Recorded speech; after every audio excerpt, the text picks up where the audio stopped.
Olá pessoal, seja bem-vindo a mais uma edição do programa Viva Bem. Nessa edição, o programa Viva Bem está cheio de novidades. Tudo isso para levar a vocês mais informações sobre saúde e qualidade de vida. Legal, isso mesmo. Esse programa faz parte do estágio em saúde pública, área saúde do trabalhador, oferecido pelo curso de fisioterapia da PUC Goiás pelos alunos do 8º período. Essa edição foi organizada pelos acadêmicos da equipe de fisioterapia, que você acompanha agora na telinha. Então aí está acompanhando na telinha a foto dos meninos daí da fisioterapia do 8º período da PUC, não é isso, professora Zina? Isso, todos eles fizeram hoje com todo carinho esse programa que vai ser, hoje aqui todo especial para que vocês possam assistir.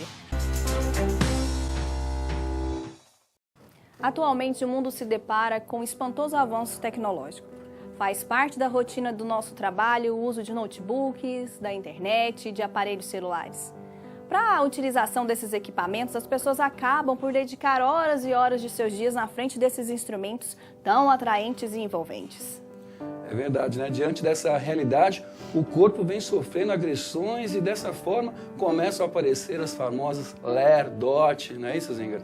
Isso. Você sabe o que é LER-DOT? Ou melhor dizendo, o que é distúrbio ósseo-musculares relacionados ao trabalho? As dores nas costas ocorrem com muita frequência e estima-se cerca de 70% a 80% da população mundial que teve esse problema de dor nas costas, né? Ou terá, normalmente, um dia essa dor nas costas. Muitos desses casos estão associados à postura inadequada e os movimentos bruscos e repetitivos durante todo o trabalho.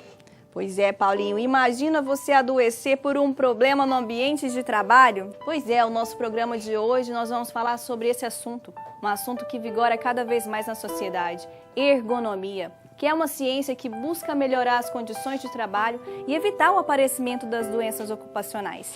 E para conversar conosco sobre esse assunto e bater um bate-papo super gostoso, está conosco a fisioterapeuta e engenheira de produção, Isabelle Arão.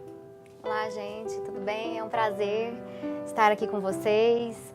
Obrigada pelo convite da Zingra, obrigada pelo convite das acadêmicas de fisioterapia e vamos fazer um bate-papo aqui. Legal, né? Isabelle, vamos começar. E para iniciar o nosso papo de hoje, gostaria que você conceituasse e falasse também sobre a história da ergonomia. Bom, então se a gente dividir a palavra ergonomia, semanticamente falando, ergo significa trabalho e nomia vem do grego nomos, que significa regras. Então é um conjunto de regras que se aplicam ao ambiente de trabalho. E essa relação entre o homem e o trabalho é o foco do estudo da ergonomia. Bom, em relação ao histórico, Paulinho, em 1949, um grupo de pesquisadores se reuniram na Inglaterra e começaram a estudar sobre o assunto e um ano depois, em 1950, eles fundaram a Sociedade de Pesquisa em Ergonomia. E então o nascimento da ergonomia é em 1950. É bem antiguinha, né, Zinga? Bem antigo. Na verdade, Paulinha, a Isabelle até vai falar conosco, quando, por exemplo, lá na época primitiva, quando o homem das cavernas tentava lascar uma pedra, ele já estava usando os princípios ergonômicos, não era, Isabelle? Sim. Em 6.000 a.C., todos os objetos que tinha à sua disposição, o homem fez dele algo para se beneficiar. Isso. Então, essa forma útil e produtiva de usar os objetos ao seu dispor, isso é ergonomia, só que não era utilizado com esse nome. Pena que o pessoal hoje em dia conhece a ciência e ainda não não está faz utilizando uso. a ciência, isso que dói um pouquinho. Uhum. Zinga, nós temos participação da moçada aqui hoje do 8º período. Pois é, elas vieram aqui participar conosco. Então vamos lá. Ergonomia, a gente sabe que agora que a ergonomia é uma ciência. Quais são os objetivos da ergonomia? Bom, o principal são 3 os princípios e os objetivos da ergonomia, né? Que é proporcionar ao trabalhador qualidade de vida, bem-estar, com segurança e nunca esquecendo também da eficácia do processo produtivo. Porque sem eficácia, o processo produtivo não anda. Então, a gente busca conforto, busca segurança, mas com eficácia. Você trabalhando produzindo, porém de forma confortável, esse é o objetivo da ergonomia, cumprir esses 3 princípios. Assim, no Brasil, a gente vê que a ergonomia já vem sendo implantada. Existe alguma legislação, alguma norma que obriga atualmente as empresas a implantarem a ergonomia? Sim, nós temos a norma regulamentadora, né, instituída pelo Ministério do Trabalho, pela portaria de 1978, que é a NR17. É uma norma específica da ergonomia. Assim como as outras 35 NRs que nós temos, atualmente nós temos 36 NRs, a NR17 é a exclusiva da ergonomia. E é através dela que se exige das empresas a AET, a Análise Ergonômica do Trabalho. Nossa, então não é eu vou aplicar porque eu quero, é uma obrigatoriedade. Isso, instituída pelo E Ministério a do gente Trabalho. tem que cobrar isso, né? Tem que ser cobrado. Todas as empresas, a fiscalização tem que cobrar a Análise Ergonômica do Trabalho, que é o documento base exigido pela NR17. Se cobrando, a gente sabe, né, que tem benefícios da ergonomia, é isso, e principalmente nesse mundo moderno. Quais são esses benefícios? Conta para nós. Bom, uma vez aplicados os princípios da ergonomia, toda a sociedade ganha. O trabalhador ganha por estar mais confortável no ambiente de trabalho, a empresa ganha por ter um colaborador satisfeito que vai produzir mais e, consequentemente, a gente vai ter menos afastados pela Previdência. A sociedade como um todo, então, ganha com a aplicação da ergonomia. Beleza. Tem mais pergunta de acadêmico, professora Zenga. Pois é, agora é a vez da Juliângela.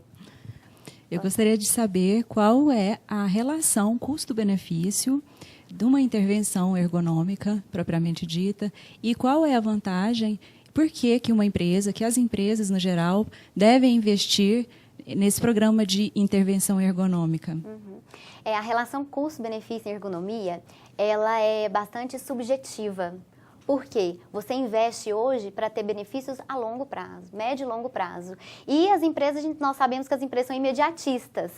Porém, se você vende para ela o seu produto de análise ergonômica dizendo que ela vai se tornar mais sustentável, mais competitiva, porque ela vai ter trabalhadores em melhor estado de saúde e, consequentemente, produzindo melhor, então a ergonomia ela é uma ferramenta de competitividade no final das contas, né? E o custo-benefício, Juliângela, é um trabalhador com menos queixas, com menos possibilidade de afastamentos previdenciários, tá? Só que esses custos, esses benefícios, como eles são subjetivos, talvez num primeiro momento você não tem como mensurar, porque a subjetividade ela permeia na palavra conforto. O que é conforto para você pode não ser para mim, pode ser para a Zingra. Então, a subjetividade da ergonomia, ela dificulta evidenciar o custo-benefício dela. Apesar que a gente também pode perceber que há uma economia financeira também na empresa que investe em ergonomia. Sim, porque todo custo com saúde ocupacional, ele vai ser minimizado ao extremo. Com absenteísmo reduzido, turnover, que é a rotatividade reduzida, enfim, e, consequentemente, lucro para a empresa. Para a empresa. E, na verdade, a ergonomia, ela olha as condições de trabalho, físicas em geral, mas também a organização do trabalho, Sim, não é, Isabelle? E como seria essa organização? Como é a atuação da ergonomia na organização do trabalho? Isso é importante essa pergunta, viu? O profissional que faz hoje uma análise ergonômica do trabalho, que avalia os postos de trabalho do ponto de vista ergonômico, ele não tem que focar só na ergonomia física. A ergonomia física é uma das áreas da ergonomia que se estuda. Mas a gente tem que também, numa análise ergonômica, contemplar a ergonomia organizacional e a cognitiva. A organizacional, a gente tem que analisar o processo produtivo, qual é a carga horária, se existe rodízio de tarefas ou não, se existe pausas passivas, pausas ativas, ginástica laboral. Todos esses mecanismos compensatórios fazem parte da organização do trabalho em uma empresa. Então, a gente tem que observar isso tudo. Como é dividida a tarefa, através de uma cronoanálise, a gente vai verificar como as tarefas são divididas, se cada trabalhador é responsável por uma parte do processo produtivo ou se ele é responsável por um todo. Enfim, esses são os aspectos da organização do trabalho. Especialista que sabe de tudo aqui. A Isabelle, ela domina. E você sabia que a Isabelle formou aqui na PUC? Claro, com certeza, né? Com Ela essa experiência toda. fez parte aqui da nossa história e vem aqui hoje dividir um pouquinho do conhecimento que ela tem aí já em todos os seus anos de carreira. Bom, eu vou chamar a acadêmica, a Milena, que agora faz parte do DCE também, né, Milena? Parabéns pela vitória do DCE aqui da nossa PUC Goiás. Olá, gostaria de agradecer a presença da doutora Isabelle e agradecer também, né, pelo DCE, no caso. E doutora Isabelle, hoje eu tenho a curiosidade de saber para que servem as pausas e as micropausas e quando elas podem ser aplicadas. As pausas, elas são classificadas como um mecanismo de regulação. É um mecanismo compensatório para minimizar os riscos ergonômicos existentes. Sejam eles repetitividade, postura inadequada, compressão mecânica, os fatores da ergonomia, principalmente física, que vão ser minimizados e mitigados, eliminados nunca. A gente nunca consegue ter um posto de trabalho com risco zero, mas que podem ser mitigados e minimizados com esses mecanismos de regulação. Então, elas são chamadas tempos de recuperação de fadiga. Sejam elas as micropausas, que são as pausas intrínsecas ao processo produtivo, ou as pausas passivas, onde você se ausenta do posto de trabalho para ir a um toalete, para beber um café, tomar uma água, enfim. Então, esse é o objetivo. Eu tenho que tomar muito cuidado com essa pausa, viu, Isabela? Porque eu adoro um café. Assim, eu bebo 500 vezes. Aí é bom demais. Eu não estou incentivando o uso do café. Isabela, eu queria saber contigo sobre os exercícios laborais e como eles devem ser inseridos numa empresa e qual a importância e os benefícios da fisioterapia laboral. Bom, os exercícios laborais, eles têm que estar casados com a análise ergonômica do trabalho. Se eles não estiverem casados, de nada vai adiantar. Porque muitas vezes os exercícios, os programas, eles são adquiridos, os produtos são adquiridos em pacotes. Então, se compra só a análise ergonômica ou só a ginástica laboral, e aí fica aquela coisa desintegrada. Então, o ideal é que os exercícios laborais sejam incorporados ao programa de gestão ergonômica. Porque uma vez que você sabe o risco daquele posto de trabalho, você vai orientar o seu colaborador a realizar um exercício de acordo com aquele risco, para quebrar o padrão de movimento daquele posto de trabalho.